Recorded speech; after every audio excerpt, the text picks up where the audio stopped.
में चुन करके भेजते हैं। ठीक यही परिस्थिति आज आके खड़ी हो गई है। आज आपके लोग कह रहे हैं कि नहीं, हम बहुजन से नहीं जीत सकते, अब सर्वजन बनाना ही होगा, सर्वजन तो अपनाना ही होगा, हम नहीं जीत सकते हैं, हमें अब भाजपा में जाना ही होगा, हमें अब कांग्रेस का सहारा लेना ही होगा, हम अपने पैरों पर नहीं खड़े हो सकते हैं।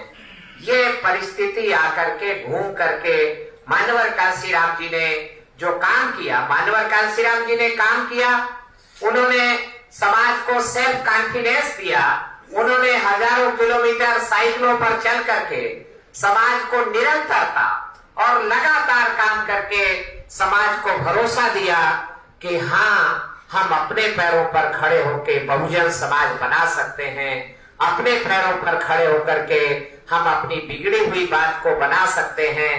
ऐसा माननीय राज बहादुर साहब, माननीय बाबू रामाधीन जी और खादिम अब्बास साहब ने के उनके साथ रहे और इस कारवां को कामयाब बनाया।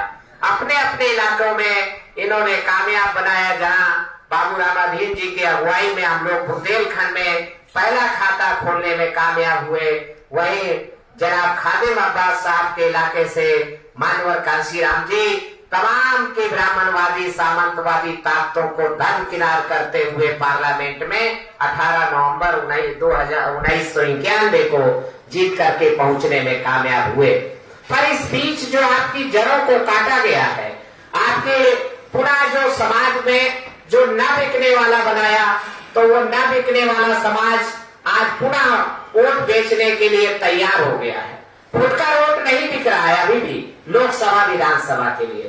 हालांकि आपने देखा है कि पंचायत के चुनाव में और नगर निकाय के चुनाव में आपका वोट फुटकर भी बिकने को तैयार हो गया है। पर अभी गनीमत है, ये समाज की लायकी है, काबिलियत है कि अभी वो विधानसभा और लोकसभा में वोट बेचने को तैयार नहीं है, पर विधानसभा और लोकसभा में दुश्मन ने इकट्ठा हुए वोटों को बेचने का प्रबंध करा लिया है।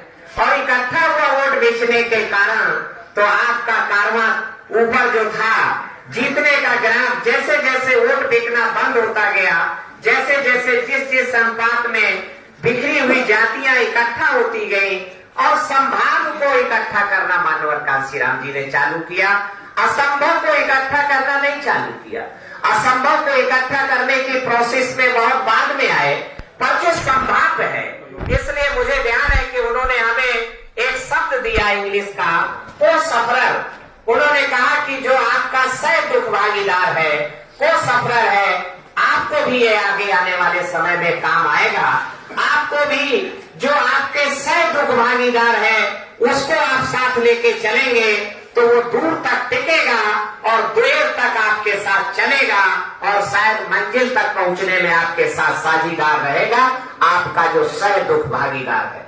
तो मानवर कांशीराम जी ने कहा कि आपके साथ जैसा दुख है, दुखी पीड़ित लोग हैं, निषाद है, प्रजापति है, पाल है, कुशवाहा है और जो दूसरी और मोस्ट बैकवर्ड जातियां हैं, तो उन्होंने उस साथ लेने का काम किया।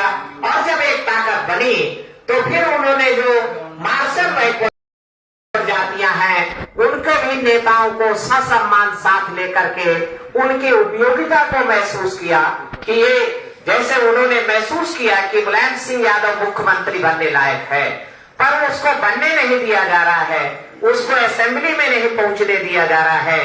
तो मानवर कांशीराम जी ने 1991 के चुनाव में जसवंत नगर से अपना कैंडिडेट विड्रॉ कर लिया और माननीय मुलायम सिंह यादव को ओपन समर्थन देकर के ऐलान किया। उनकी स्पीच है ये कि मुलायम सिंह यादव जी मुझे दिल्ली मिले थे और दिल्ली में मिलकर के उन्होंने मुझसे कहा कि इस देश की फ्यूडल फोर्सेज, इस देश की ब्राह्मणिकल फोर्सेज और इस देश के कम्युनल फोर्सेज मुझे इतना मुझसे चिढ़ती हैं और इतना मुझे खतरनाक मानती हैं कि वो मुझे जीतकर विधानसभा में भी जीतकर पहुंचने नहीं देना चाहती हैं।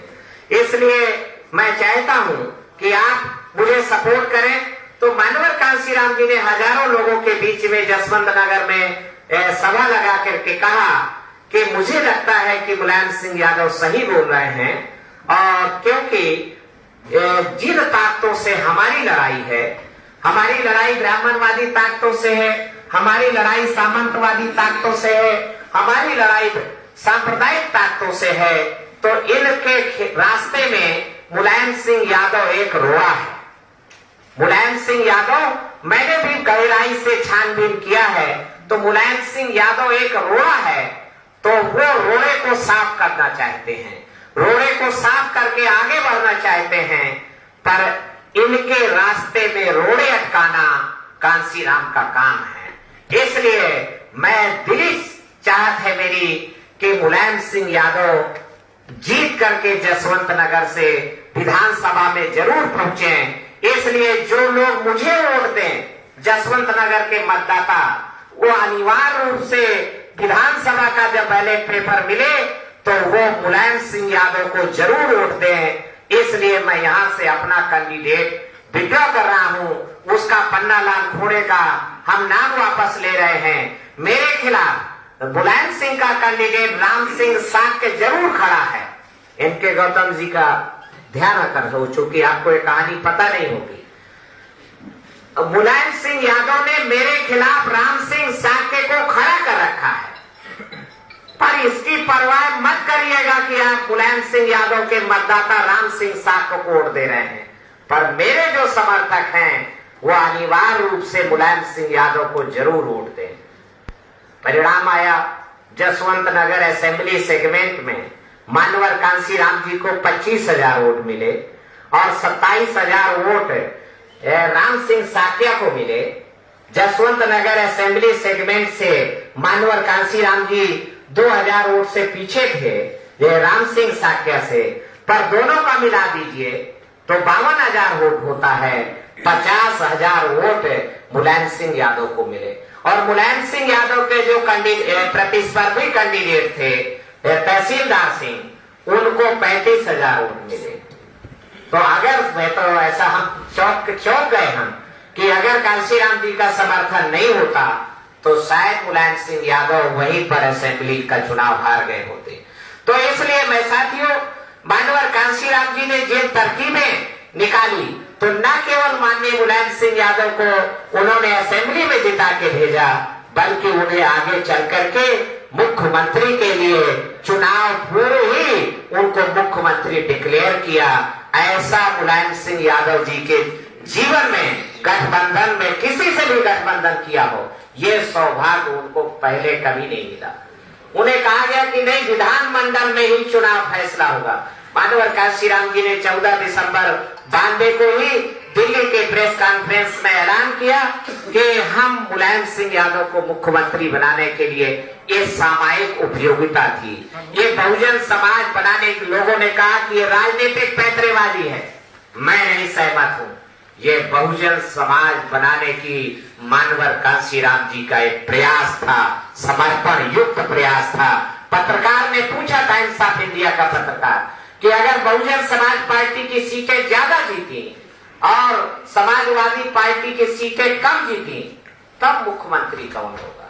मानवर कांसीराम जी जैसे एकदम तैयार खड़े थे। उन्होंने कहा सीटें किसी की भी कितनी जीते, पर मुख्यमंत्री मुलायम सिंह यादव ही होंगे। ये एक बहुत बड़ा समर्पण युक्त बहुजन समाज बनाने की शिद्दत के साथ मानवर कांसीराम जी ने जो काम किया, उसके परिणाम भी सामने आए।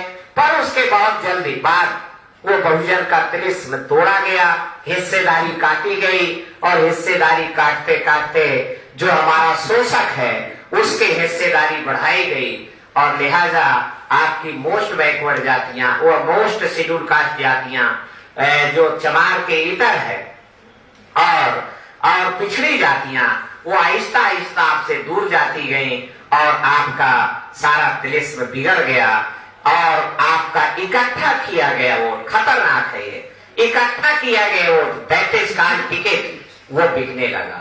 न केवल बिका बल्कि उसकी बोली लगने लगी।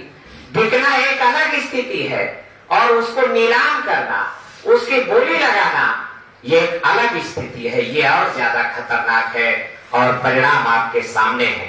आज पुनः आपका जनमानस कह रहा है कि अब हम अपने पैरों पर नहीं खड़े हो सकते। अब काशीराम की विचारधारा बहुत अच्छी है, पर हम अब आगे नहीं चल सकते हैं। तो हमने ये संकल्प लिया है, माने हम लोगों के साथियों ने संकल्प लिया है, सामाजिक परिवर्तन मिशन का संकल्प है कि मानवर काशीराम जी के ही तौर तरीके अपना करके हम अम्बेडकरवाद को, हम फुलेवाद को, हम साहू जी के कारवा को, हम पेरियारवाद को, मानवर काशीरामवाद को पुनर्जीवित कर सकते हैं और इसको दीर्घजीवी बना करके बहुजन समाज को इस देश का हुक्मरान बना सकते हैं। ऐसा पक्का इरादा, ऐसा तहैया हम लोगों के साथियों ने करके रखा है और पर इसके लिए हमें काम करना होगा। किसी की पॉपुलैरिटी के आधार पर, कोई देवदूत के आधार पे हम कामयाब नहीं हो सकते हैं। हमें गांव में जाना होगा, मोहल्लों में जाना होगा, दुखी पीड़ित लोगों के बीच में जाना होगा, बहुजन समाज बनाना होगा। तो मैं ऐसे आप सभी से इस मौके पर अपील करना चाहता हूं, जनाब खादिम अब्बास साहब से मैं विनती करता हूं कि वो आए और अपने अनुभव कैसे उन्होंने साइकिलों पर